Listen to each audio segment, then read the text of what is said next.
The word mu'id comes from the root letters Ain, Waw, Dal, and its original meaning is to return or come back.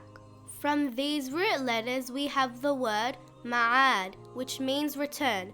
Ma'ad is one of the main roots of religion, the Usul ad-Din in Islam, and it refers to the day of resurrection in where we will return to Allah.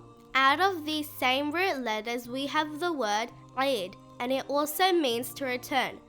As you know, when we commit sins, our state of purity changes and our souls go dark. Once we have cleansed and purified this soul, it returns to its original state. That day becomes Eid for the human being.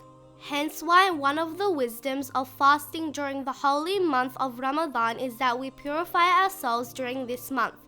And once the month is over, it is Eid, meaning that we returned our souls back to its original purity. That is why it is a day of celebration, because we succeeded in overcoming our desires and purified ourselves.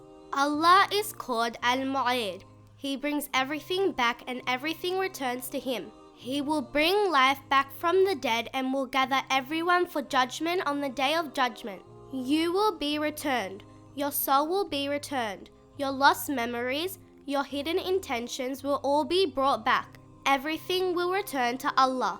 Allah says in the Holy Quran, "Indeed, it is He who originates all things and causes them to return." وَيُعِيد. How should we live by this name? 1. Let our souls return to their pure state by purifying our thoughts and our actions, by not committing sins. Imam Ali alayhi salam is reported to have said, "Every day that you do not commit a sin in is a day of Eid for you." 2. When we return to Allah, it does not mean everyone will be close to Him. Closeness to Allah has nothing to do with physical space. It has everything to do with the deeds of the human being. Perform good deeds so that we can be close to Allah.